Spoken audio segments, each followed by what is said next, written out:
तर बोगस मतदान करण्यासाठी शेकडो महिलांची एका सभागृहात गर्दी झाली आहे। काँग्रेस आणि भाजप कार्यकर्त्यांनी हा दावा केलाय, हा आरोप त्यांनी केलेला आहे आणि तेही घटनास्थळी दाखल झाले, त्यामुळे वातावरण तापलंय। अंबरनाथच्या कोहोजगाव परिसरात एका सभागृहामध्ये अगदी मोठ्या प्रमाणात पहाटेच्या सुमारास महिला आणि पुरुष जमले होते। हे सगळे लोक बोगस मतदान करण्यासाठी आलेत असा आरोप काँग्रेसच्या आणि भाजपच्या कार्यकर्त्यांनी केलाय। आता दरम्यान काँग्रेस आणि भाजप कार्यकर्तेही घटनास्थळी पोहोचले, त्यांनी इथे गोंधळ घातला, तर या महिला बोगस मतदान करण्यासाठी प्रतिस्पर्धी उमेदवारांना आणल्या आहेत असा आरोप त्यांनी केला।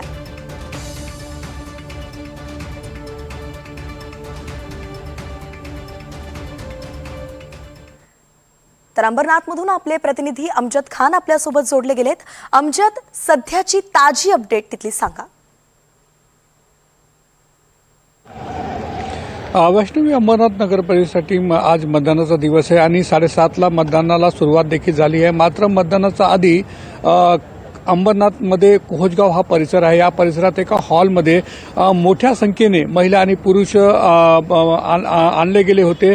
काँग्रेस आणि भाजप कार्यकर्त्यांचा स्पष्ट आरोप आहे की एका उमेदवाराने बोगस मतदान करण्यासाठी या महिलांना भिवंडीहून आणलं आहे आणि या प्रकरणात पोलिसांना तक्रार करण्यात आली आहे। सध्या ज्या ठिकाणी हे महिला होत्या त्या हॉलमध्ये भाजप आणि काँग्रेसचे कार्यकर्ते आल्याने एकच गोंधळाची परिस्थिती होती। मात्र पोलिसांनी परिस्थिती शांत केली आणि सध्या या जे महिला आणि पुरुष होते त्यांना एका ठिकाणी ठेवण्यात आले आहे। जेव्हा त्यांना पोलिसांनी विचारपूस केली की तुम्ही कशासाठी आला आहात, काय आहात, तर त्या संदर्भात कोणतीही माहिती द्यायला तयार नव्हते आणि जे पोलिसांचा तपास आहे तो सुरू झाला आहे आणि थोड्या वेळात या प्रकरणात गुन्हा देखील दाखल करण्याची प्रक्रिया सुरू होईल, कारण की हे बोगस मतदार असल्याची आता खात्रीदायक माहिती पोलिसांकडे आहे। सध्या यांना कोण आणला होता, कोणाचा बाजूने हे मतदान करणार होते याचा तपास आता पोलीस करणार आहे। मात्र मतदानाच्या दिवशी, मतदानाचा